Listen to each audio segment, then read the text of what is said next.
Student, আজি মই তোমালোকৰ ক্লাছ 7ৰ ম্যাথছৰ এক্সাৰসাইজ 4.12 আমি আৰম্ভ কৰিম। ইয়াৰ আগতে তোমালোকে ভিডিঅটো চোৱাৰ আগতে প্লিজ তোমালোকে ইন্ট্ৰোডাকশন ভিডিঅটো চাই ল'বা। এই ইন্ট্ৰোডাকশন ভিডিঅটোত মই আটাইবোৰ বিষয়বস্তুৰ বিষয়ে মই তাত আলোচনা কৰিছোঁ। তাত প্ৰতিটো বস্তু যেনে সমীকৰণ কাক কয়, সমীকৰণক আমি কেনেকৈ বনাব লাগে, আমি উক্তিৰ পৰা সমীকৰণ কেনেকৈ কনভাৰ্ট কৰিব লাগে, তো আমি তাত আটাইবোৰ বস্তুৰ বিষয়ে আলোচনা কৰিছোঁ। ঠিক আছে, তো তোমালোকে প্লিজ সেইটো চাই লোৱা। চ' ইয়াত এইটো ইংৰাজী মাধ্যম আৰু অসমীয়া মাধ্যম দুটাতে আছে। চ' মই লিখাই দিম ইংৰাজীত, কিন্তু তোমালোকে যদি তোমালোকৰ আছামিজ নোটছ লাগিলেতো এপত পায়েই যাবা, এনেও বা আমাৰ ৱেবছাইটটো ভিজিট কৰিবা, তাত পাই যাবা। ব'লা আমি ভিডিঅ'টো আৰম্ভ কৰোঁ। চোৱা ষ্টুডেণ্ট, আমাক প্ৰথমটো কুৱেশ্যনত কি দিছে চোৱাচোন। প্ৰথমটো কুৱেশ্যন আমাক ইয়াত আছে যে express the following statement in the form of N equation. অৰ্থাৎ আমাক যদি এইটো অসমীয়াত কওঁ, এইটো হ'ব এনেকুৱা যে তলৰ ৰাশিবোৰক বা তলৰ উক্তিবোৰক, এইটো হ'ল উক্তি, এইটো কি হ'ব উক্তি। উক্তি মানে কি, যিটো নেকি আমি মুখেৰে কওঁ বা কোনো বাক্যত কওঁ, বুজি পাইছানে নাই? চোৱা, এই উক্তিবোৰক আমি একোটা ষ্টেটমেণ্টলৈ, এই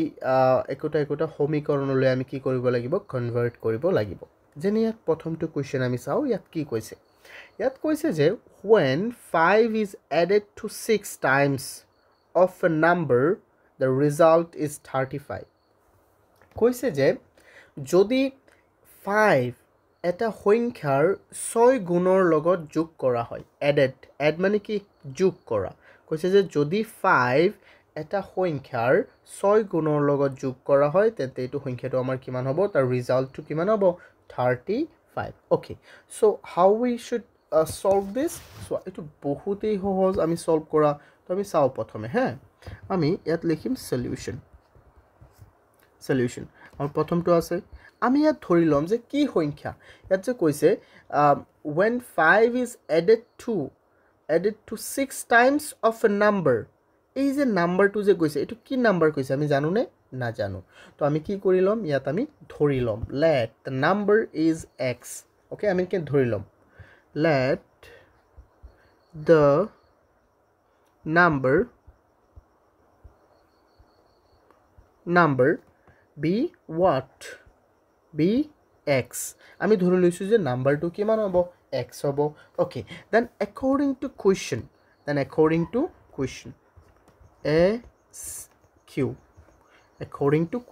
মানে তেন্তে প্ৰশ্নমতে কি কৈছে যে যদি এই সংখ্যাটোৰ লগত কি কৰা হয়, এই সংখ্যাটোৰ 6 গুণৰ লগত 5 যোগ কৰা হয়, অৰ্থাৎ এই xৰ 6 গুণ কি হ'ব, 6x হ'বনে নাই, তাৰ লগত যদি 5 যোগ কৰা হয়, তেন্তে আমাৰ ৰিজাল্টটো হ'ব 35। চিম্পল, এনেকৈ আমি কৰিব লাগে। বুজি পাইছানে নাই কোৱাচোন? আই হোপ তোমালোকে এইটো বুজি পাইছা। চ' বহুতেই সহজ। তাৰপিছত আমি 2 নম্বৰটো আমি এনেকৈ ধৰি ল'ব লাগিব নাম্বাৰটো কি হয়। 2 নম্বৰটো আমাক কি কৈছে যে 1/4 of a number is equal to 9। কৈছে যে এটা সংখ্যাৰ 4/1 কি হয়, 4/1 হৈ যাব 9ৰ সমান। অ'কে, এটা সংখ্যাৰ 4/1 9ৰ সমান, তেন্তে আমি ধৰি ল'ম যে সংখ্যাটো কি, আমি আকৌ ধৰি ল'ম x y z, এটা ধৰিলেই হ'ল। ঠিক আছে, তো আমি ইয়াত দিলোঁ 2। আমি ইয়াত আকৌ ধৰি ল'ম let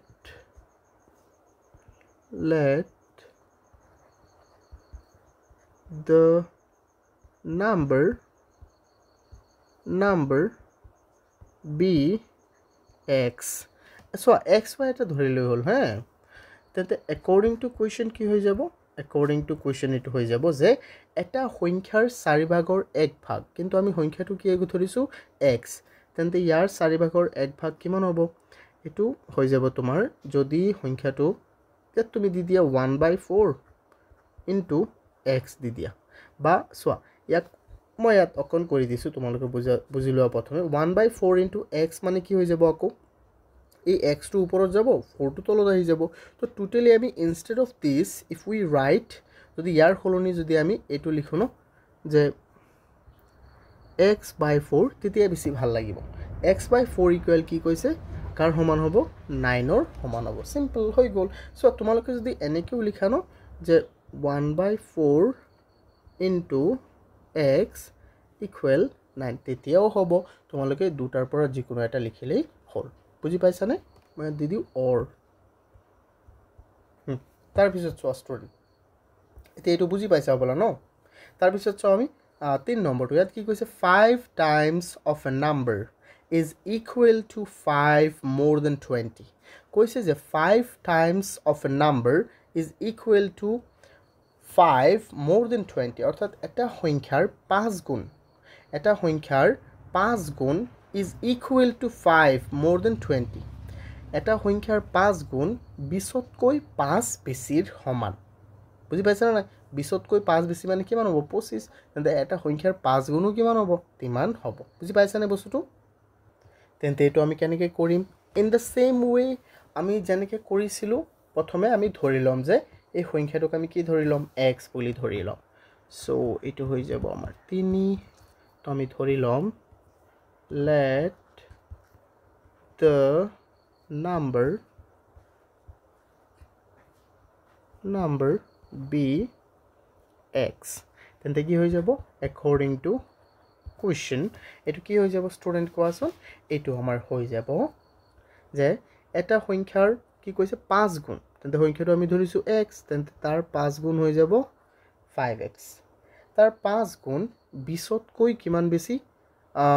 20তকৈ 5 বেছি সমান সিম্পল বুজি পাইছা এটো এনেকৈ লিখিলো হ'ব বা তুমি এক বহুত ধৰণে লিখিব পাৰিবা মই জাস্ট এটা নিয়মে দেখুৱাইছো তো তুমি এনেকৈ লিখি দিবা তেতিয়া আমাৰ এটো শুদ্ধ হ'ব বুজি পাইছানে ষ্টুডেন্ট কোৱাচোন আই হোপ তোমালোকে এটো বুজি পাইছা তাৰ পিছত চাও আমি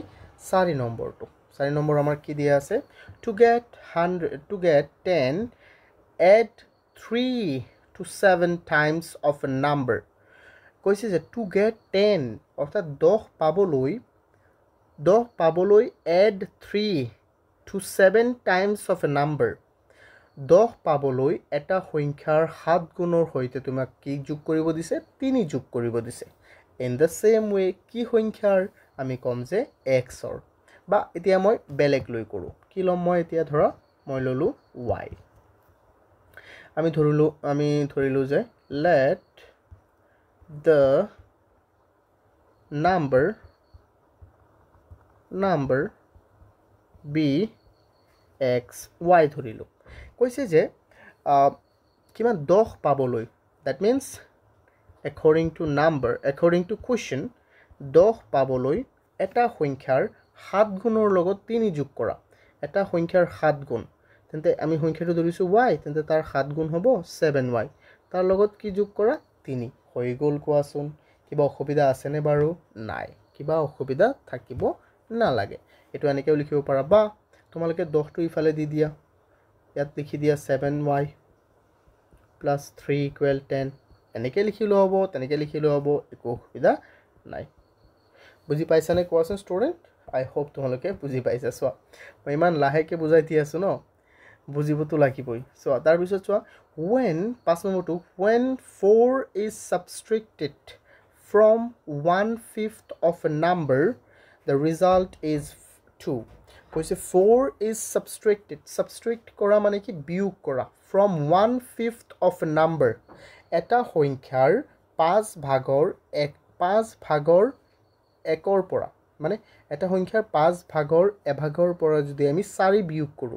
5 ভাগৰ এভাগ মানে কি হ'ব 5 এটো 1/5 হ'ব না নাই কোৱা হ'ব তাৰ পৰা যদি আমি 4 বিয়োগ কৰো তেন্তে আমাৰ সংখ্যাটো হ'ব কিমান আমাৰ ৰিজাল্টটো কিমান হ'ব 2 ওকে তেন্তে এটো আমি কৰিম ইন দ্য সেম ওয়ে ইয়াক আমি ধৰি লম m ধৰিলেই হ'ল একো অসুবিধা নাই তেনেকুৱা কোনো ইয়াক আমি ধৰি ললো m let the number be m okay let the number be m তেন্তে according to question কি হৈ যাব according to question এটো হৈ যাব যে এটা সংখ্যাৰ 5 ভাগৰ সো তেন্তে সংখ্যাটো আমি ধৰিছো x তাৰ 5 ভাগৰ এবাক কি হৈ যাব 1/x into 1/5 that means এটো ওপৰত যাব x আৰু তলত যাব কিমান 5 তেন্তে এটো হৈ যাব 5/x তো এটা সংখ্যাৰ 5 ভাগৰ এভাগ মানে হল x/5 তাৰ পৰা কি বিয়োগ কৰিব দিছে 4 বিয়োগ কৰিব দিছে তেন্তে বিয়োগ কৰি দিয়া 4 আকৌ আনসাৰটো কিমান হ'ব 2 ওকে আনসাৰটো 2 হ'ব সিম্পল তো আমি এটো তোমাক কালাৰ চেঞ্জ কৰিব লাগিব নকৰিলেও হ'ব বাৰু মই কৰি দিও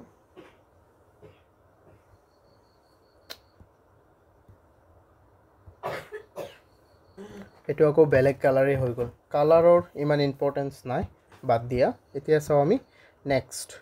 আমাৰ 6 নম্বৰটো চাও 6 নম্বৰত আমাক কি কৈছে স্টুডেন্ট যে 4 টাইমস অফ p ইকুৱেল 20 কৈছে p ৰ 4 গুণ কাৰ সমান 20 ৰ সমান ওকে এটো তো আমি ইয়াতে কৰি দিব পাৰিম বা মই ইয়াত কৰো চোৱা 6 নম্বৰ আমি ইয়াত লিখিম let the number be x এ ধৰো এতিয়াৰ পৰা হা x এ ও আচ্ছা স্টুডেন্ট ইয়াত যেহেতু আমি m ধৰিছিলো তো ইয়াতো আমি m এ দিব লাগিব বুজি পাইছা m এ দিব লাগিব তাৰ পিছত চোৱা according to question এটো কি হৈ যাব যে 4 টাইমস অফ p p ৰ 4 গুণ অৰ্থাৎ p ৰ 4 গুণ হৈ যাব 4p ইকুৱেল কাৰ সমান হ'ব 20 ৰ সমান হৈ গলি টু তাৰ পিছত চাও আমি 6 নম্বৰটো হৈ গল 7 number when 1 is subtracted from 3 times of a number the result is 2 কৈছে যে যেতিয়া নাকি 1 subtract কৰা হল কৰ পৰা যেতিয়া 1 subtract কৰা হল 3 times of a number তেন্তে এটো আমি নাম্বাৰটো আমি ধৰি লম কিমান as you know নাম্বাৰটো আমি ধৰি লম x বা y কিবা এটা ধৰি লম let আমি লিখিম let the number be x তেন্তে এটো কি হ'ব according to question এটো আমাৰ হৈ যাব it will be what 3 times of a number তেন্তে 3 times যেটো নাম্বাৰটো আমি ধৰিছো x তেন্তে তাৰ 3 গুণ টাইমস মানে টাইমস কলে তুমি গুণ বুজিবা ঠিক আছে তেন্তে 3x মানে কিমান 3x মানে হল x ৰ 3 গুণ তাৰ পৰা 1 বিয়োগ কৰিলে কিমান পাবা বুলি কৈছে 2 হৈ গল কিমান ইজি ন তাৰ পিছত চাও আমি 8 নম্বৰটো to get 40 divide a number by 10 then subtract 10 from it 40 পাবলৈ 40 পাবলৈ divide a number by 10 এটা সংখ্যাক 10 এৰে হৰণ কৰা then subtract 10 from it আকৌ তাক হৰণ কৰি কিনি আকৌ 10 বিয়োগ কৰি দিয়া সিম্পল কোৱাচোন এটো কিমান সিম্পল হ'ব আমি as usual আমি এটো ধৰি লম কি ধৰি লম আমি এক ধৰি লম x নাম্বাৰটোক let the number be x according to question এটো কিমান হৈ যাব according to question এটো হৈ যাব তোমাৰ যে এটা সংখ্যাৰ কি কৈছে আমাক যে 40 পাবলৈ নেকি হয় 40 পাবলৈ এটা সংখ্যাক 10 এৰে হৰণ কৰি তাৰ লগত 10 যোগ কৰি দিয়া 40 পাবলৈ হে ন তেন্তে আমি ইয়াত কৰি দিম চোৱাচোন এটা সংখ্যাক 10 এৰে হৰণ কৰি তাৰ লগত তাৰ পৰা আকৌ 10 বিয়োগ কৰিলে কি পাই যাব 40 পাই যাব হৈ গল এটো আমাৰ হৈ গল উত্তৰ বুজি পাইছানে কোৱাচোন আই হোপ তোমালোকে এটো বুজি পাইছে কিবা অসুবিধা হলে প্লিজ মোক জনাবা ঠিক আছে এতিয়া চাও আমি এতিয়া ইয়াত কিবা অসুবিধা হলে লাইভ ক্লাছত মোক খুদিবা চোৱা এই ভিডিওবোৰ মই দি আছো তোমালোকক জাস্ট এইবোৰ এবাৰ চোৱা ইয়াতটো একো অসুবিধা থাকিবই নালাগে কিন্তু যদিও তোমালোকৰ ইয়াত কিবা অসুবিধা থাকি যায় মোক লাইভ ক্লাছত জনাবা আৰু লাইভ ক্লাছটো কোনেও মিস নকৰিব মই চাও বহুত ষ্টুডেন্টে লাইভ ক্লাছটো মিস কৰি থাকে তো এটোটো একেবাৰে বেয়া কথা কাৰণ তোমালোকে পে কৰিছা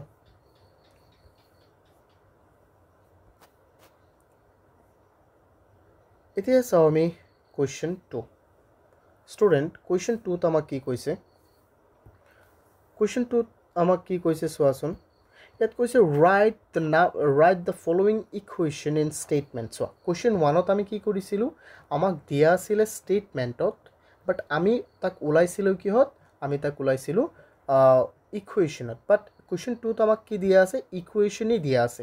আমি just তাক কনভাৰ্ট কৰিব লাগে তাক কনভাৰ্ট কৰিব লাগে statementত মানে দিয়া আছে সমীকৰণত আমি তাক লিখিব লাগে উক্তিত সিম্পল তুমি প্ৰথমে কি কৈছে চাও প্ৰথমটো আমাৰ ইকুৱেশ্যন আছে 3x - 4 = 5 3x - 4 কিমান কৈছে আমাক 5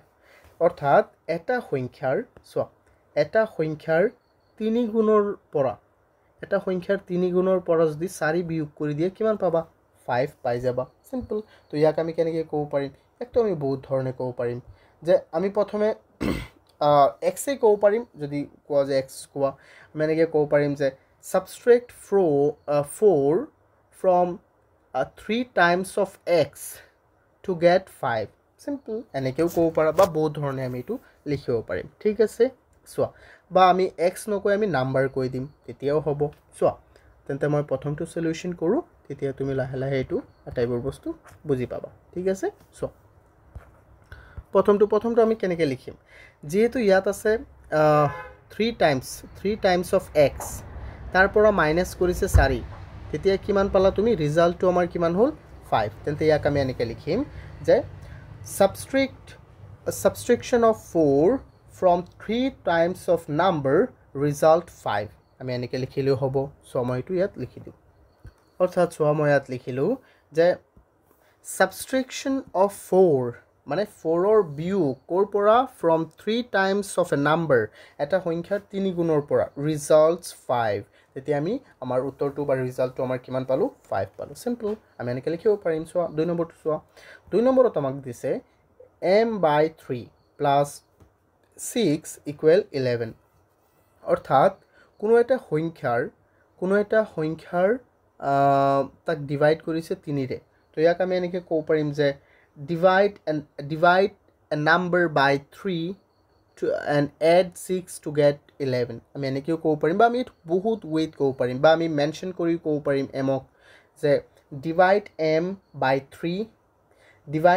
by 3 and add কিমান 6 to get 11 সিম্পল আমি এনেকৈও ক'ব পাৰিম কোনটো বেছি ভাল লাগিছে চোৱা তোমালোকৰ যেটোই ভাল লাগে এইটোই কৰা একো অসুবিধা নাই ইয়াত হে একো কোৱেশ্চন কৰিবলগীয়া নাই কাৰণ এইটো আমি বহুত ধৰণে ক'ব পাৰিম চোৱা তেন্তে মই ইয়াত লিখি দিওঁ সিম্পলি কেনেকৈ লিখি দিওঁ চোৱা মই ইয়াত লিখি দিছোঁ dividing m by 3 add 6 to get 11 simple অৰ্থাৎ mক 3 ৰে ডিভাইড কৰি তাৰ লগত 6 যোগ কৰি দিলে আমি কিমান পাম 11 পাম সেইটো আমি লিখিছোঁ ঠিক আছে তাৰ পিছতো আমি চাও 3 নম্বৰটো আমাৰ কি দিয়া আছে 3 নম্বৰটো আছে আমাৰ 7 times of p equal 42 simple যে 7 এটো ইয়াত এনেকৈ লিখিলে এইটো হ'ল যে 7 times of a number বা 7 times of p equal 42 আমি এনেকৈ লিখি দিম direct 3 number 7 times of p is equal to 42 simple এনেকৈ লিখি দিলোঁ আমি তাৰপিছত আমি চাওঁ আৰু আছে আমাৰ বহুত ধৰণৰ লিখিব পাৰিম চোৱা বা এইটো তুমি এনেকৈও লিখিব পাৰিবা 7 times of a number is equal to 42 এনেকৈও লিখিব পাৰিবা তাৰপিছতো কি আছে 4 number y by 6 equal to অৰ্থাৎ divide a number by 6 to get 2 এনেকৈও দিব পাৰিবা বা dividing y by 6 to get কিমান 2 এনেকৈও লিখিব পাৰে বহুত ধৰণে আমি লিখিব পাৰিম ষ্টুডেণ্ট বহুত ধৰণে তোমালোকে জাষ্ট বুজিলেই হ'ল তোমালোকে কোনটো মাধ্যমত বুজি আছা তো সেইটো আমি লক্ষ্য কৰিব লাগিব চোৱাচোন ইয়াত লিখিলা dividing a number এনেকৈ লিখি দিওঁ মই dividing a number 6 by 6 to get 2 এটা সংখ্যাক 6 ৰে হৰণ কৰা কি পাবলৈ 2 পাবলৈ হৈ গ'ল তাৰপিছত চাওঁ আমি 5 নম্বৰটো আমাৰ কি দিয়া আছে 5 নম্বৰটো আমাৰ দিয়া আছে 5x plus 7 equal 2 অৰ্থাৎ এটা সংখ্যাৰ 5 গুণৰ লগত 7 যোগ কৰিলে কিমান পাবা 2 পাবা তো ইয়াক আমি ডাইৰেক্ট লিখি দিওঁ এনেকৈ so 5 number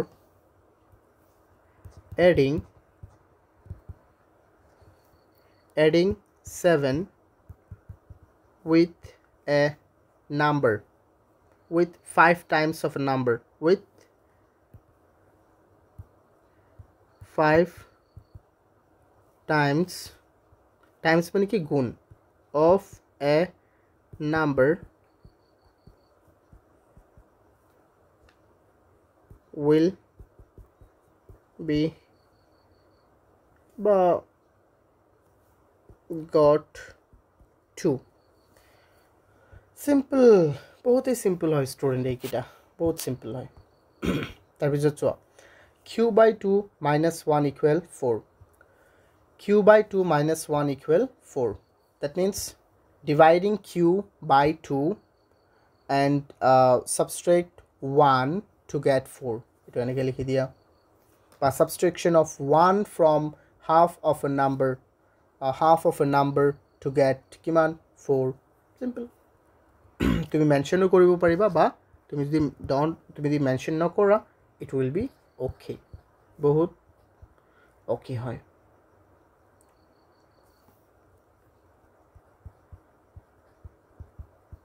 subtraction of 1 from half of a number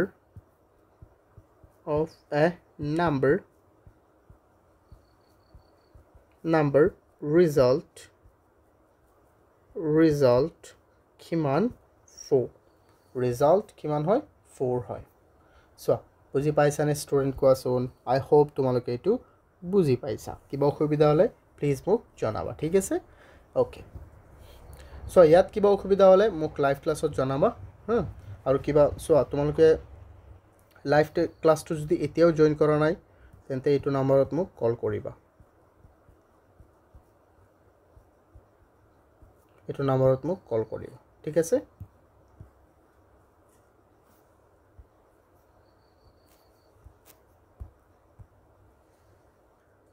Student, question 3 আমাক কি কৈছে question 3 আমাক কৈছে form equations for each of the following statement form মানে কি বনোৱা from নহয় form equations for each of the following statement মানে প্ৰতিটো উক্তিৰ কাৰণে আমি কি কৰিব লাগিব statement বনাব লাগিব আমাক জানে এইটো প্ৰথমটো উক্তি কি কৈছে আমি উক্তিটো এবাৰ পঢ়ো Sum of the ages of Anupama, Nirupama and Upama is 22. কৈছে যে sum মানে কি যোগফল কৈছে যে অনুপমা নিৰূপমা আৰু উপমাৰ বয়সৰ যোগফলটো হ'ল আমাৰ 22 বছৰ Anupama is younger to Nirupama by 1 year Anupama নিৰূপমাতকৈ 1 বছৰ কি হয় younger মানে কি সৰু to Nirupama by 1 year Upama is older to Nirupama by 2 years. Upama কি হয় Upama older হয় কাতকৈ নিৰূপমাতকৈ অৰ্থাৎ নিৰূপমাতকৈ উপমাৰ বয়স 2 বছৰ বেছি Write the equation considering the age of Nirupama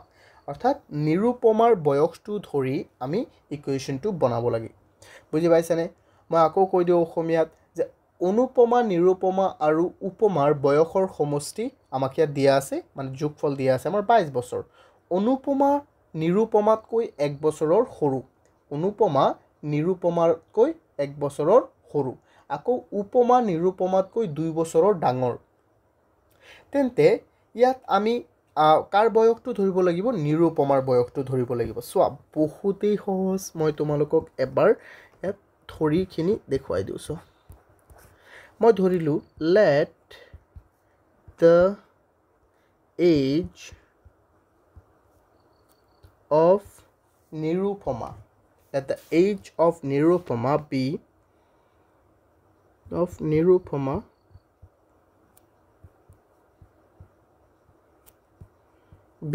কিমান x মই ধৰিছো যে নিৰূপমাৰ বয়সটো মই কিমান ধৰিছো x বছৰ according to question কি হৈ যাব তেন্তে মই ডাইৰেক্ট ইয়াত লিখো ৰবা তেন্তে মই আৰু লিখিলো অকমান এতিয়া নিৰূপমাৰ বয়সটো মই ধৰিছো x বছৰ যেহেতু অনুপমা নিৰূপমাতকৈ 1 বছৰৰ সৰু তেন্তে অনুপমাৰ বয়সটো কিমান হ'ব so Anupuma's age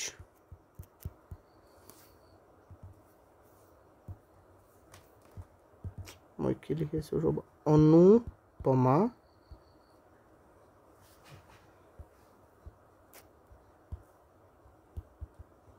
এইজ অনুপমাৰ এইজ কিমান হ'ব নিৰুপমাৰ বয়সতকৈ 1 বছৰৰ সৰু যেহেতু নিৰুপমাৰ বয়সটো x তেন্তে তাতকৈ 1 বছৰৰ সৰু আকৌ কৈছে যে উপমা নিৰুপমাতকৈ 2 বছৰৰ ডাঙৰ তেন্তে চোৱা উপমাৰ বয়স হ'ব উপমাস এইজ কিমান হৈ যাব নিৰুপমাতকৈ 2 বছৰৰ ডাঙৰ that means x + 2 তেন্তে according to question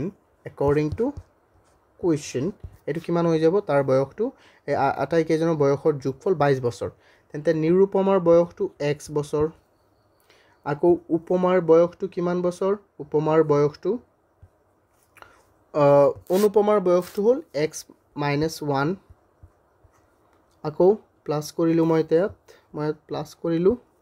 ইয়াত মই দি দিও বেলেগ কালাৰে উপমাৰ বয়স হ'ল x + 2 এই মুঠতে কি হ'ব ইহঁতৰ বয়সৰ যোগফল 22 বছৰ এতিয়া কোৱাচোন এটো আমাৰ কিমান হ'ব ইয়াত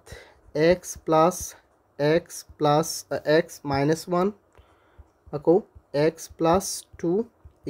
22 প্ৰথমে আমি চলক কেটা একলগ কৰো চলক কেটা একলগ হলে ইয়াত এটা x ইয়াত এটা x ইয়াত এটা x কেটা x হৈ গল মুঠতে তিনিটা x হৈ গল আকৌ ইয়াত -1 ইয়াত প্লাসৰ 2 আচ্ছা -1 আৰু প্লাসৰ 2 ইয়াত মুঠতে কি হ'ব কোৱাচোন ইয়াত হৈ যাব প্লাসৰ 1 = 22 তেন্তে আচ্ছা এইটো ইকুৱেশ্যন হে লিখিব দিছে তুমি ইকুৱেশ্যনটো লিখিলেই হ'ব আনসাৰটো উলিব কোৱা নাই আনসাৰটো উলালেও মানে তুমি নিজে উলাই লবা এইটো হোমৱৰ্ক কিন্তু তোমালোকে ইয়াৰ পৰাহে কৰিব পৰীক্ষাত কাৰণ আমাক জাস্ট কৈছে যে form equations not the answer so আমাক কৈছে অকল ইকুৱেশ্যন বনাবলৈ so আমি জাস্ট ইকুৱেশ্যন বনালো বুজি পাইছা নে ষ্টুডেন্ট আই হোপ তোমালোকে এইখিনি বুজি পাই আছা যদি বুজি পাই আছা বহুতেই ধুনিয়া আৰু যদি বুজা নাই একো অসুবিধা নাই লাইভ ক্লাছত মোক খুদিবা এতিয়া চাও আমি নেক্সট আমাক কি দিয়া আছে এটো চোৱা 2 নম্বৰটো কৈছে যে age of Anjan's grandfather is 72 years কৈছে যে অঞ্জনৰ ককাকৰ বয়স কিমান 72 বছৰ age of grandfather is 2 years more than 7 times of the age of Anjan কৈছে যে অঞ্জনৰ বয়সটো অঞ্জনৰ কাৰ বয়স age of grandfather অৰ্থাৎ অঞ্জনৰ ককাকৰ বয়স অঞ্জনৰ বয়সৰ 7 গুণতকৈ 2 বছৰ বেছি 7 গুণতকৈ কি 2 বছৰ বেছি simple so we need to consider Anjan's age কাৰণ grandfatherৰ age টো আমাক already clear কে দিয়া আছে so we will take x as the age of Anjan তো আমি ধৰি লম ইয়াত আমি লিখিম solution let the age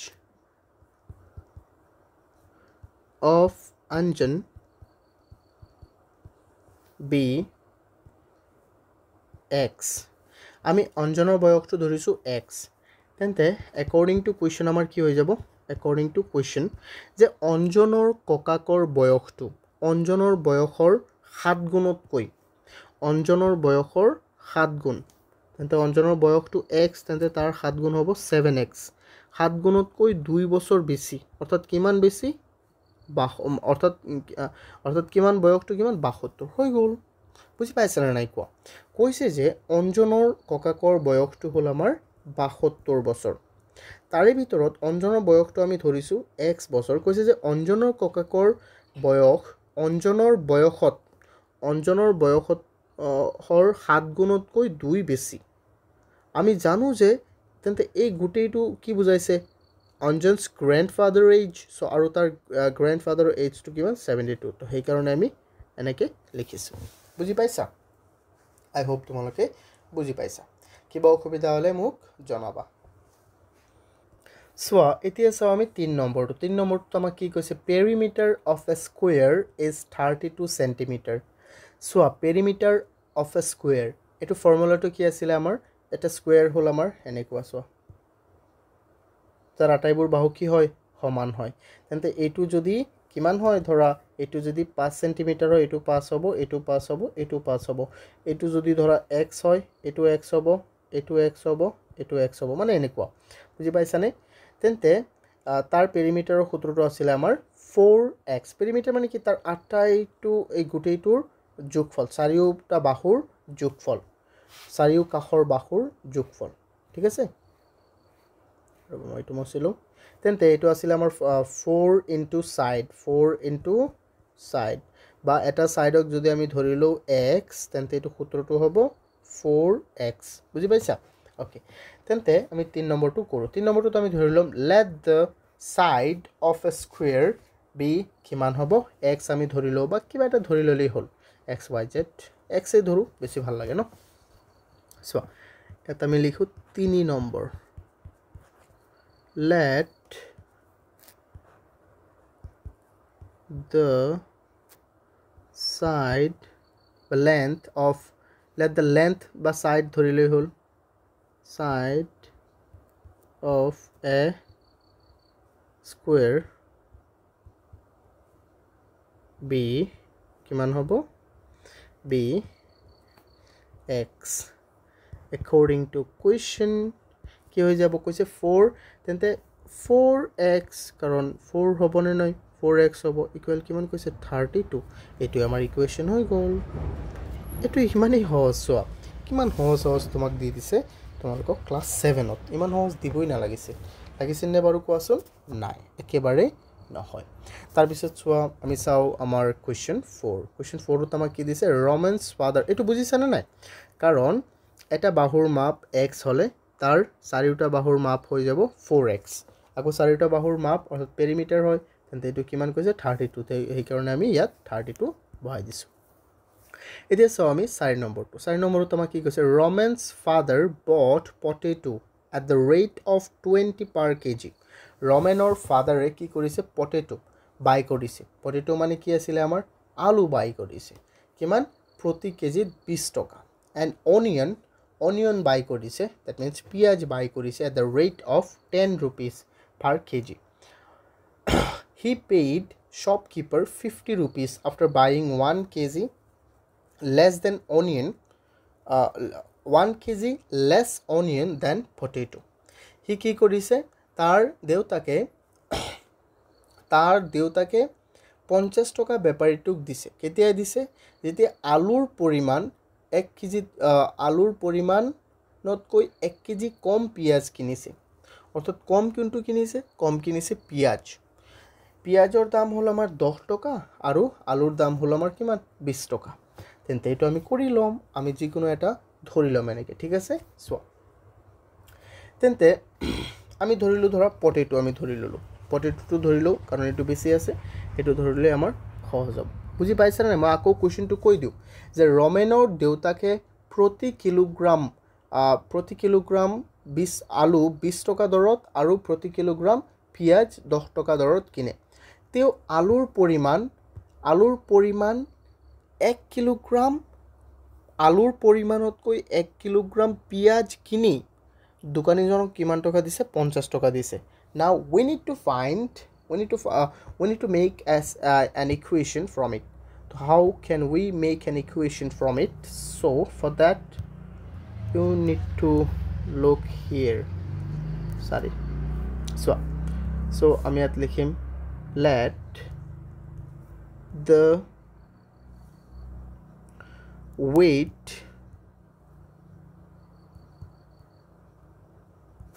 of 1 kg of let the weight of potato আমি লিখিলো কাৰণ potato কিমান কেজি কিনিছে তুমি না জানো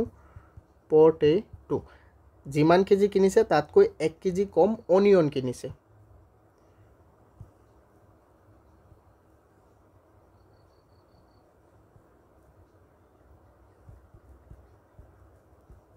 x আমি ধৰিছো যে কিমান কেজি পটেটো কিনিছে x কেজি পটেটো কিনিছে যেহেতু 1 কেজি পটেটোৰ দাম 20 টকা তেন্তে এটো কি হ'ব according to question 1 কেজি পটেটোৰ দাম 20 টকা হলে তেন্তে 20x হ'ব না নাই সো 20x বা 20 into x ডাইৰেক্ট আমি 20x দি দিও 20x প্লাস তাৰে ভিতৰত 1 কেজি অনিয়নৰ দাম 10 টকা আকৌ কেই কেজি অনিয়ন কিনিছে যিমান কেজি পটেটো কিনিছে তাতকৈ 1 কেজি কম তেন্তে x কেজি পটেটো কিনিছে তাতকৈ 1 কেজি কম মানে x - 1 ইকুৱেল কিমান হৈ গ'ল ইকুৱেল আমাৰ হৈ যাব 50 টকা দিছে সিম্পল হৈ গ'ল আমাৰ এইটো ইয়াক তুমি আকৌ সিম্পলিফাই কৰিব পাৰিবা বহুত সিম্পলিফাই কৰিব পাৰিবা কিন্তু ইয়াক আমাক কোৱাই নাই সিম্পলিফাই কৰিবলৈ সো আমি সিম্পলিফাই নকৰো দিয়া বুজি পাইছানে আমাক সিম্পলিফাই কৰিব দৰকাৰে নাই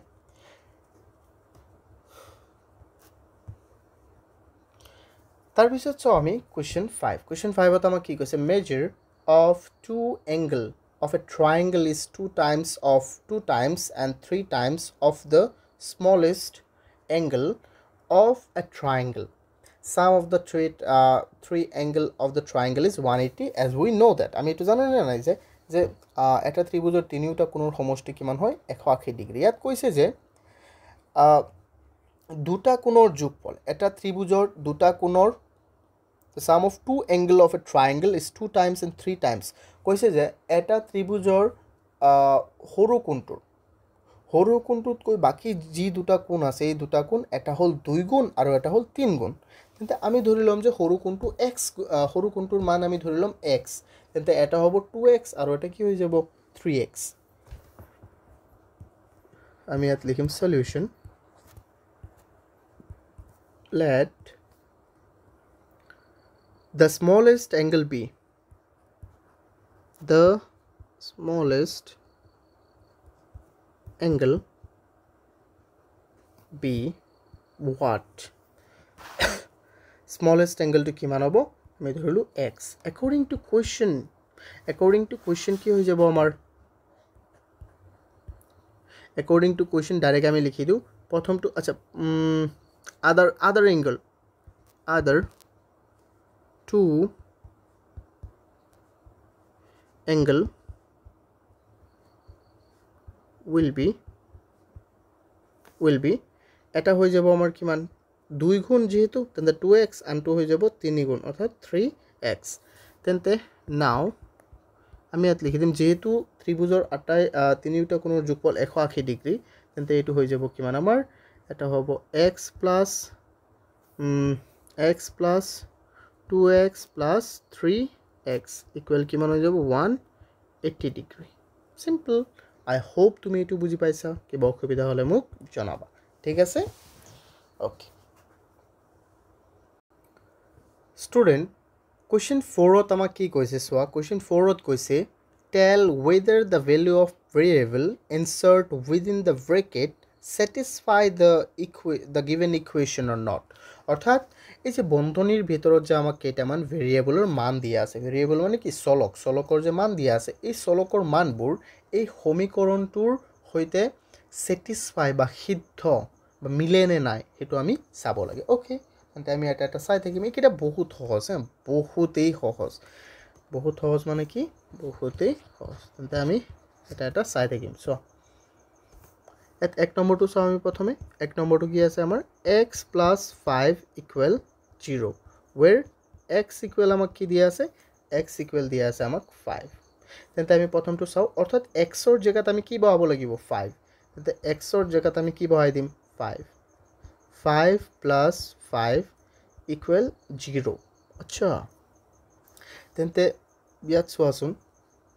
5 plus 5 equal 0 অৰ্থাৎ 10 কেতিয়াও 0 ৰ সমান হয় নে 10 কেতিয়াও 0 ৰ সমান নহয় সো এটো does not equal হ'ব এটো কি হৈ যাব আমাৰ কোৱাচোন does not equal বুজি পাইছা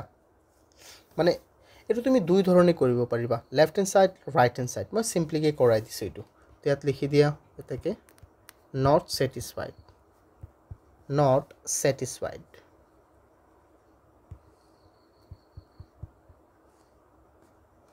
বুজি পাইছা না নাই কেনেকৈ কৰিব লাগিব not satisfied কৰি দিও মই তো f দিম not satisfied বা তোমালোকে এনেকেও কৰিব পাৰিবা এটো লেফট হ্যান্ড সাইড আৰু রাইট হ্যান্ড সাইড লৈ এটো নিয়মে সবচে সহজ হ'ব বাদ দিয়া তাৰ পিছতো আমি যাও 2 নম্বৰটো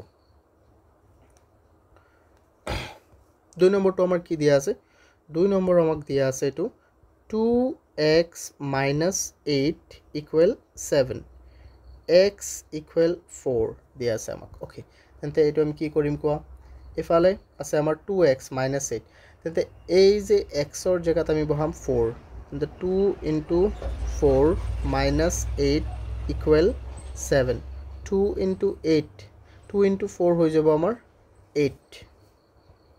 8 - 8 = 7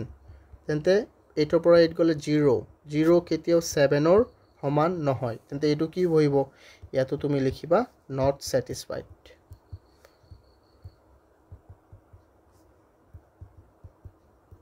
not satisfied simple তাৰ পিছত আমি চাম 3 নম্বৰটো আমাৰ কি আছে x/3 x/3 + 6 = 7 3 নম্বৰটো আমাৰ আছে x/3 + 6 = 7 where x = আমাক কিমান দিয়া আছে x = আমাক দিয়া আছে 3 so x ৰ জায়গাত তুমি কি বহাবা 3 বহাবা x ৰ জায়গাত বহাবা 3 তলত আছে 3 তাৰ লগত 6 যোগ তাৰ পিছত 7 so 3 3 গুচি গ'ল 1 থাকিল আৰু 6 আছে ইফালে 7 বহাই দিলা কিমান হ'ব 1 আৰু 6 যোগ হৈ কিমান হৈ যাব 7 এতিয়া ইফালে 7 আচ্ছা এটো স্যাটিসফাই হয় নে yes স্যাটিসফাই হয় নহয় এটো কি হ'ব আমাৰ স্যাটিসফাই আমি লিখি দিম ইয়াত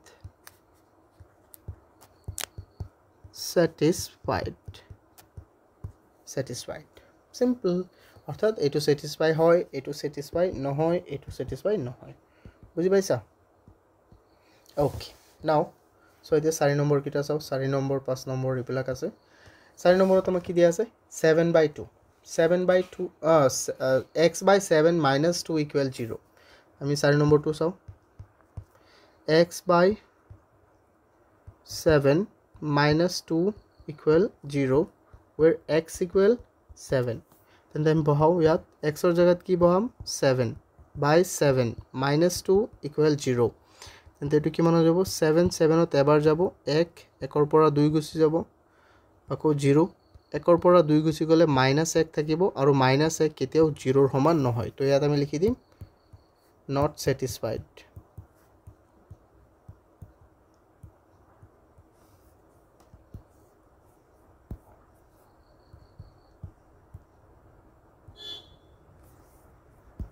to screenত লিখাটো বহুত মুশকিল বুঝছানে ওকে তাৰ পিছত চাও আমি 5 নম্বৰটো কি আছে আমাৰ 5x = 35 তোমালোকে তে নিজেই কৰিব পাৰা এইটা 5x = 35 where x = কিমান আছে আমাৰ 7 তেন্তে ইয়াত চোৱা তুমি x ৰ জায়গাত বহাবা 7 5 * 7 = 35 5 পূৰণ 7 35 35 সদায় 35ৰ সমান সো এটো কি লিখিবা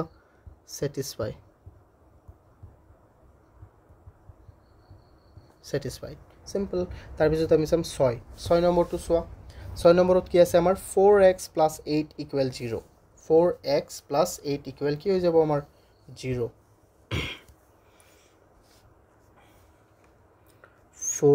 6 নম্বৰটো 4x + 8 =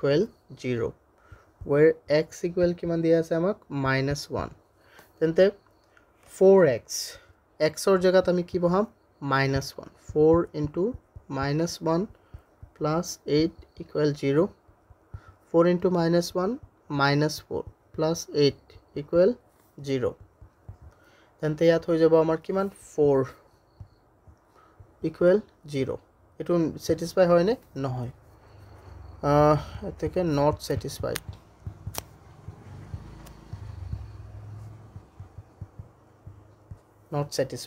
simple তাৰ পিছত চাও আমি 7 নম্বৰত আমাক কি দিয়া আছে 7 নম্বৰত আমাক দিয়া আছে কি দিয়া আছে 7 নম্বৰত 7x + 2 = 9 x = 2 7x +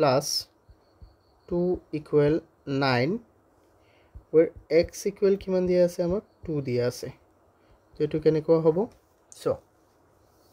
7x + 2 = 9 x = 2 then 7 * 2 + 2 = 9 x ৰ জায়গাত জাস্ট আমি 2 বহালো এতিয়া চাওঁ আমাৰ কি হয় 7 2 গুণ 14 যোগ 2 কিমান হৈ যাব এফালে হৈ গ'ল 14 আৰু 2 কেতিয়াও 9 সমান নহয় ইয়াত হৈ গ'ল 16 9 সমান এইটো ভুল তো সেইকাৰণে আমি দিম নট স্যাটিসফাইড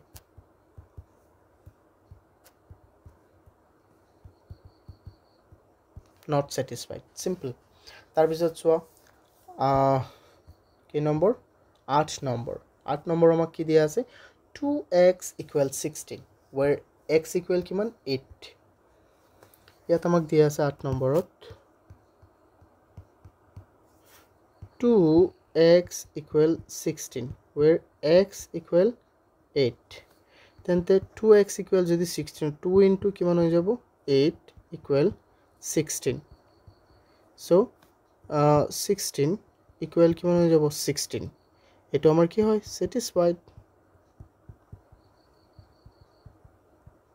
satisfied তাৰ পিছত চোৱা 9 number x by 5 equal 20 where x equal 100 x by 5 equal কিমান x by 5 equal 20 where x equal কিমান দিয়া আছে আমাক 100 x equal দিয়া আছে আমাক কিমান 100 তো এটা আমি কৰো চোৱা x তো হৈ যাব 100 by 5 equal 20 এটো চাও আমি ইয়াত হৈ যাব আমাৰ চোৱা 5 ইয়াত যাব কি বাৰ 20 বাৰ 20 সদায় পিছৰ সমানই হয় এটো কি হ'ব স্যাটিসফাইড সিম্পল তাৰ পিছত আমি চাম 10 নম্বৰ আমাক কি দিয়া আছে x by 8 plus 4 equal 9 where x equal 1 তো আমাক দিয়া আছে কিমান 10 number x by 8 plus 4 equal দিয়া আছে আমাক 9 where x equal কিমান দিয়া আছে 1 তো এটা আমি কৰো x ৰ জায়গাত পাম আমি 1 আৰু তলত 8 plus 4 equal 9 তো কেতিয়াও সমান নহয় কিন্তু ফিৰবি মই তোমালোকক দেখাই দিও কেনেকে কাৰণ 1 by 8 আছে নে নাই 1 by 8 ইয়াৰ তলত আছে 1 1 আৰু 8 ৰ লহাগু 8 হয় 8 8ত এবাৰ 1 পূৰণ 1 হৈ যাব 1 যোগ 1 8ত 8 বাৰ 8 পূৰণ 4 কিমান হৈ যাব 32 8 পূৰণ 4 32 আৰু ইফালে আছে 9 তো ওপৰত হৈ গল কিমান আমাৰ 33 by 8 equal 9 which is not true that means not satisfied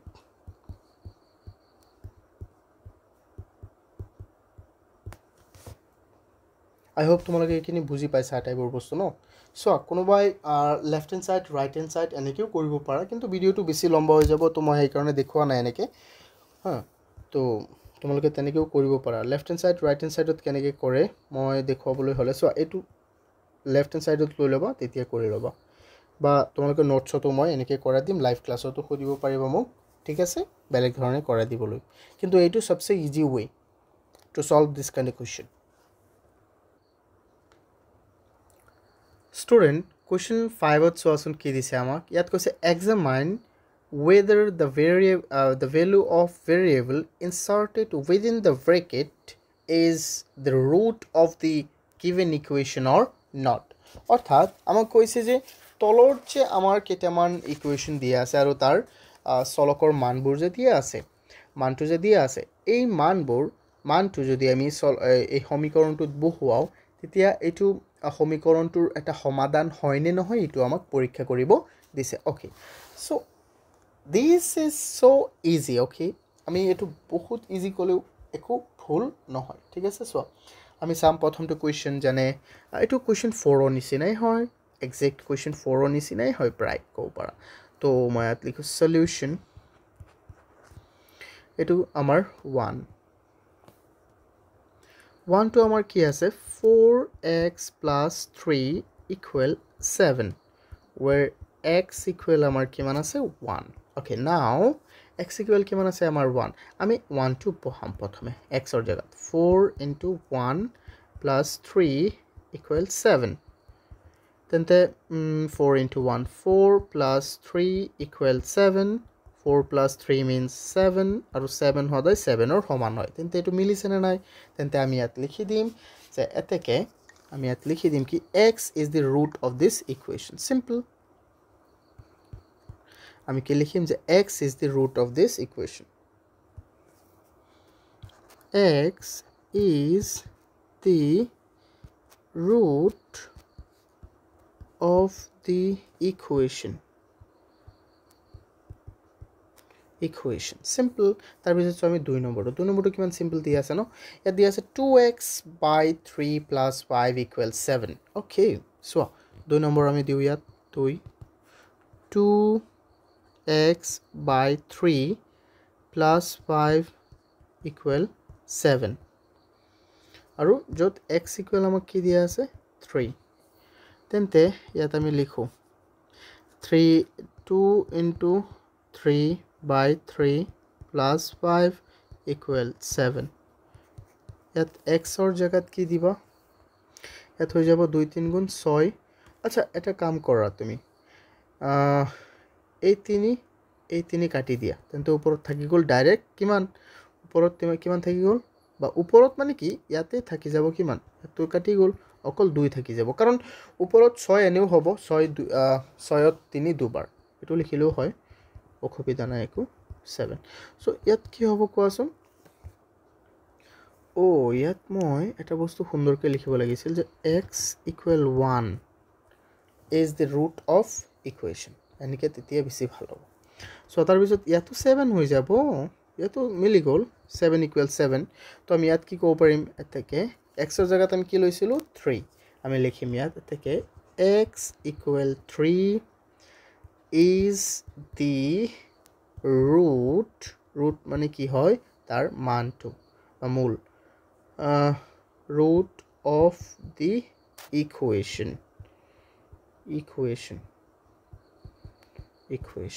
হয় তাৰ পিছত চাও আমি 3 নম্বৰটো তাৰ পিছত আমি চাম 3 নম্বৰত কি আছে আমাৰ x minus 4 equal 1 x minus 4 equal 1 where x equal 3 তাৰ পিছত চাও আমি কি নম্বৰটো 3 নম্বৰ কি আছে আমাৰ x minus 4 equal 1 where x equal আমাৰ কিমান দিয়া আছে 3 এতিয়া তুমি এটো লিখাছোন ইয়াত দি দিয়া তুমি x ৰ জায়গাত দি দিয়া 3 minus 4 equal 1 3 ৰ পৰা 4 গুচি গলে থাকিব মাইনাসৰ 1 আৰু মাইনাসৰ 1 কেতিয়াও প্লাসৰ 1 ৰ সমান নহয় যেহেতু নহয় তেন্তে আমি কি কম এতেকে আমি ক'ব পাৰিম ইয়াত যে x equal 3 is not the root of the equation এটো মানে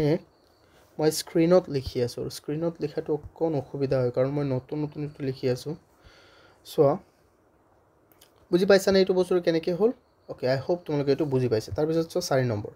4 নম্বৰত কি আছে আমাৰ 6x equal 18 তো 4 নম্বৰটো আমাৰ হ'ব 6x equal 18 where x equal 2 তো যেহেতু 6x equal 18 তো x ৰ জায়গাত আমি দিম 2 equal 18 2 সেকেন্ডতে 12 হ'ব আৰু 12 কেতিয়াও কাৰ সমান নহয় 12 কেতিয়াও 18 ৰ সমান নহয় এতেকে আমি কি দিব পাৰিম x equal 2 is not the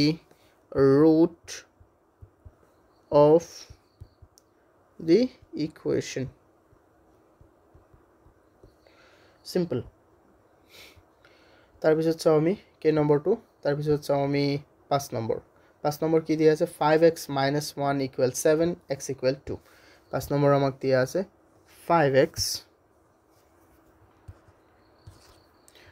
5x minus 1 equal 7 where x equal কিমান দিয়া আছে x equal আমাক দিয়া আছে 2 তো সো এইটো আমি কৰো x ৰ জায়গাত আমি বহাম 2 5 into 2 minus 1 equal 7 5 into 2 10 minus 1 equal 7 তো 9 equal 7, where this is not true. So we will write here x equal to is not the root of the equation I hope তোমালোকে এটো বুজি পাইছা ন স্টুডেন্ট এতিয়া চাও আমি কে নম্বৰটো 6 নম্বৰটো 6 নম্বৰত আমাক কি দিয়া আছে x + 9 = 13 x = 4 x + 9 = আমাক কিমান দিয়া আছে 13 x + 9 = 13 where x = আমাক কিমান দিয়া আছে 4 ওকে তো আমি কি কৰিম ইয়াত x ৰ জায়গাত বহাম 4 + 9 = 13 তো এটো কিমান হৈ যাব 13 = 13 তো 13 13 ৰ ইকুৱেল এতেকে আমি কি লিখিম x = 4 is not the root of the equation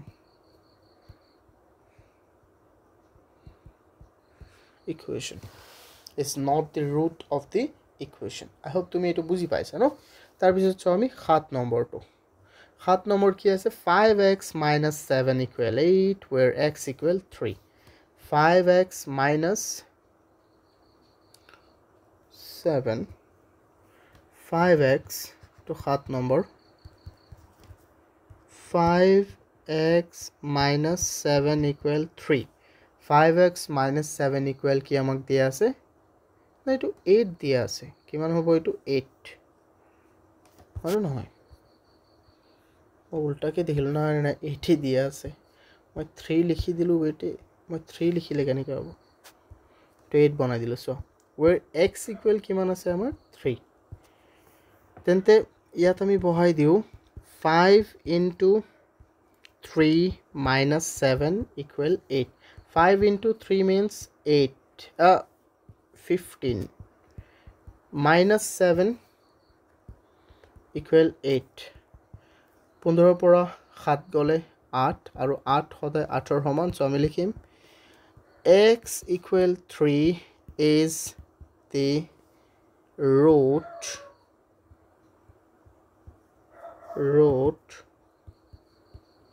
of the equation I hope তুমি এটো বুজি পাইছা ন তাৰ পিছত চাও আমি 9 নম্বৰটো মই একটু সৰু কৰিলো ৰব এতিয়া লিখো মই 8 নম্বৰটো আমাৰ কি আছে 8 নম্বৰটো আছে আমাৰ y / 3 + 5 = 8 where y = কিমান আছে আমাৰ where y = আছে আমাৰ 9 তো ইয়াত আমি বহাম y ৰ জায়গাত কি বহাই দিম 9 y ৰ জায়গাত যদি আমি 9 বহাই দিও তলত আছে 3 + 5 = 8 3 ইয়াত 3 9 যাব 3 বাৰ যোগ 5 = 8 ইয়াত 3 + 5 8 হয় = 8 হয় সো আমি ইয়াত লিখিম এতেকে সো এটো মই বৰ্ডাৰটো দি দিও মই এটো সৰু কৰি দিছো আগৰ কোৱেশ্চন বিলাক যিমান আছে তি আমি ইয়াত লিখি দিম x = y equal oh my gosh why I am saying x it will be y equal 9 is the root of the equation simple okay now we need to focus on the next question 9 p/5 plus what p/5 plus 4 = 5 p = 1 এটা আমাৰ কিমান আছে এটো হ'ব 9 9 ত কি আছে আমাৰ 9 টো আমি লিখিলো ইয়াত প্ৰথমে 9 টো হল আমাৰ p/5 equal as not equal plus 4 = 5 equal 5 and bracket p equal কিমান আছে p equal আছে আমাৰ 1 okay now we will put the value of p in that equation p ৰ জায়গাত বহাম আমি 1 তলত আছে 5 5 plus 4 = 5 ইয়াৰ তলত আছে 1 1 আৰু 5 ৰ লগ হ'ব আপোনাৰ 5 1 পাছত 5 পাছত একবাৰ 1 পূৰণ 1 আৰু 1 পাছত 5 বাৰ 5 পূৰণ 4 হৈ যাব আমাৰ কিমান 20 ইয়াত আছে আমাৰ 5 এটো ইকুৱেল হ'ব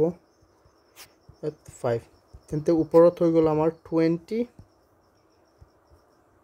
21 by 5 equal 5 তেন্তে এটো কি হ'ব এটো নহ'ব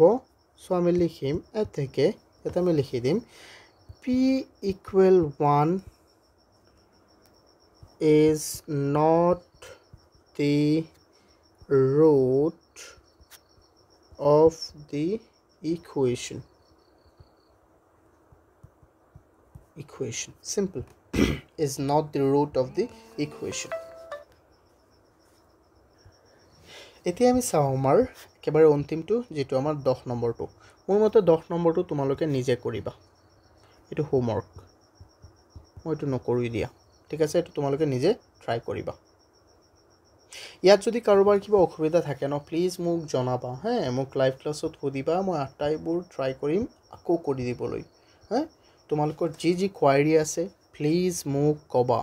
তেতিয়াই হ'ব যদি তোমালোকে নকোৱা মইতো বুজি নাপাম আৰু টেষ্ট সিৰিজবোৰ যেটো সোৱা যেনে এইটো ক্লাছৰ 100টা কোৱেশ্চনৰ এইটো চ্যাপ্টাৰৰ 100টা কোৱেশ্চনৰ যেটো টেষ্ট সিৰিজ আছে আমাৰ মানে প্ৰতিটো চ্যাপ্টাৰৰ যেটো টেষ্ট সিৰিজ থাকে ন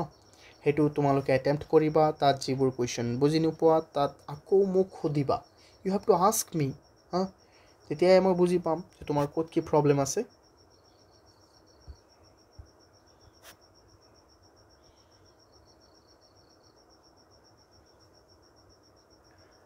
Student, এতিয়া চাও আমি question 6. Question 6 ত আমাক কি কৈছে try to solve the equation by changing the variable of the changing the value of the variable বা এটো আমাক কৈছে trial and error মেথডেৰে আমি কৰিব দিছে অৰ্থাৎ এটো trial and error প্ৰচেষ্টা আৰু ভুল পদ্ধতিৰে এটো আমি কি কৰিব লাগে এটো আমি কৰিব লাগে আচ্ছা এটনো আকো কি মানে আমি জানো জানে এটা কোৱেশ্চন আমাক দিয়া আছে 2x + 5 = 11 এটো আমি জানো আনসারটো কি হ'ব বাট আমি ধৰি লম ধৰা আনসাৰটো কি হ'ব মই প্ৰথমে উলাই লো সোয়া এনেটো আনসাৰটো ডাইৰেক্ট কোৱেশ্চন কি হৈ যাব এটো হৈ যাব আমাৰ এফালে গলে 6 3 হৈ যাব আনসাৰটো বাট এটো 3 হলেও আমি ধৰিব লাগিব ধৰা কেনেকে 3 হ'ব মই কৈ দিও 2x + 5 ইফালে গলে কি হৈ যাব -5 that means 11 পর যদি -5 গুছি যায় তেন্তে কেমন হৈ যাব 2x = হৈ যাব 6 আকৌ x = হৈ যাব আমাৰ 6/2 তেন্তে এটো হৈ যাব x = হৈ যাব 3 কিন্তু আমি ধৰিম কি যে প্ৰথমে ধৰিম যে আমি নাজানোৰ নিচিনা ধৰিম x = এবাৰ 3 এবাৰ আমি ভুলকে ধৰিম প্ৰথমে যদি শুদ্ধটো ধৰু নহব তাৰ পিছত ধৰা মই ধৰিলো এবাৰ 2 তাৰ পিছত এবাৰ ধৰিলম 3 হৈ যাব এনেকে কৰিলেই বুজি পাইছা এটুকে আমি কও প্ৰচেষ্টা আৰু ভুল পদ্ধতি বুজিছানে প্ৰচেষ্টা আৰু ভুল পদ্ধতি বা trial and error method okay বুজি পাইছা এবাৰ আমি বেলেগ ধৰি লম ঠিক আছে ওকে নাও প্ৰথমটো মই কৰোছো বহুতই সহজ বহুতই ধুনিয়া আমি এবাৰ বেলেগ ধৰি লম আমি ইয়াত লিখিম সলিউশন প্ৰথমে এটো কি দিয়া আছে আমাক এক নম্বৰটো আমাক দিয়া আছে 2x + 5 = 11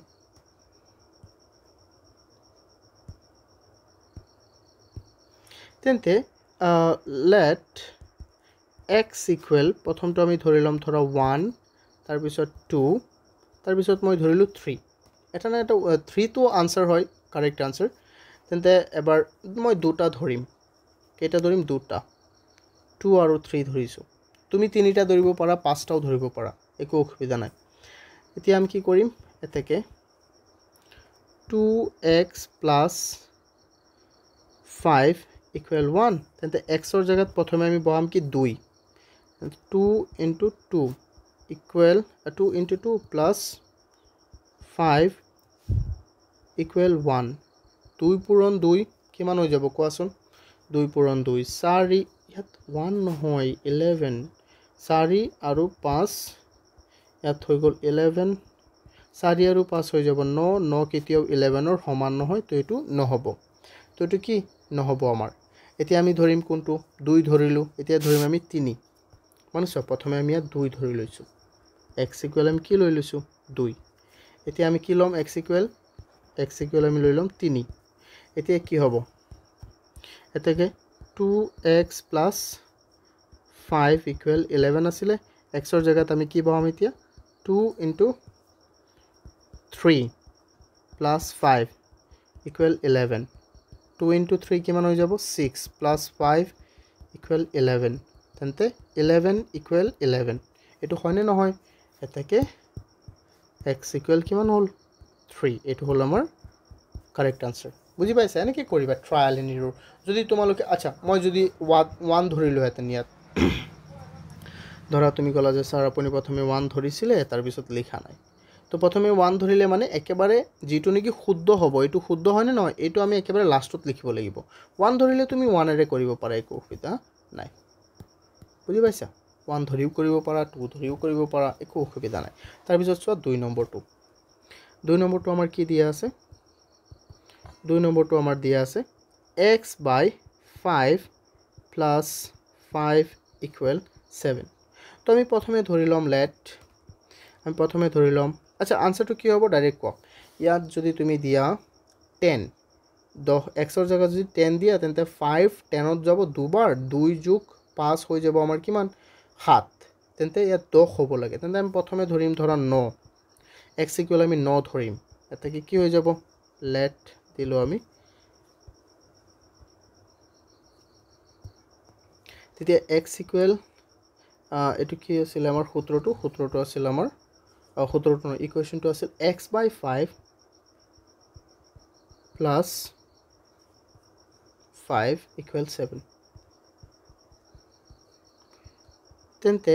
x ৰ জায়গাত আমি বহাই দিম 9 by 5 equal plus 5 equal 7 ইয়াৰ তলত এটা 1 আছে 1 আৰু 5 ৰ লহগ হৈ যাব আমাৰ 5 বা এলসিএম 5 হ'ব 5 আৰু 5 5 5ত যাব কেইবাৰ 5 বাৰ 5 5ত যাব এবাৰ সৰি এইটো মই উল্টাকে ক'লো 5 5ত যাব এবাৰ 1 পূৰণ 9 9 1 5ত যাব 5 বাৰ 5 পূৰণ 5 25 ইকুৱেল ইফালে হ'ল 7 9 আৰু 25 ইফালে হৈ যাব আমাৰ কিমান 34 by 5 এতিয়াও 7ৰ সমান নহয় তো যেহেতু 7ৰ সমান নহয় এতিয়া আমি কি ধৰিম তাকে x ইকুৱেল আমি লৈ লম কি x ইকুৱেল আমি লম এতিয়া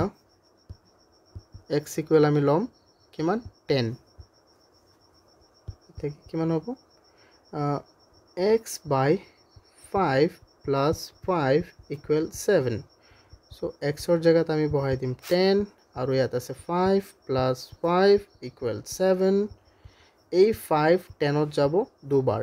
the 2 plus 5 equal 7 তেন্তে এটো হৈ গ'ল 7 সদায় 7ৰ সমান তো এটো আমাৰ শুদ্ধ হৈ গ'ল ঠিক আমি লিখি দিম x equal 10 তোমালোকে এটো নিজে কৰিবা ট্ৰায়াল এণ্ড এৰৰ তিনিটা দি কৰিবা তিনিটা নহয় পাঁচটা দি কৰিবা মই জাস্ট দুটা দি কৰিছো পাঁচটা দি মানে কি এবাৰ x ধৰিছা ধৰা তুমি জানা যে শুদ্ধটো হ'ল x equal 10 তেন্তে তুমি এটা ধৰিব পাৰা x equal 100 x equal 200 x equal 15 x equal 20 এনেকৈ ধৰি কৰিব পাৰা কিন্তু লাষ্টৰটো ল'বা সদায় শুদ্ধটো তেতিয়া বেছি ভাল হ'ব বুজিছেনে আৰু কিবা অসুবিধা হ'লে প্লিজ মোক জনাবা থ্যাংক ইউ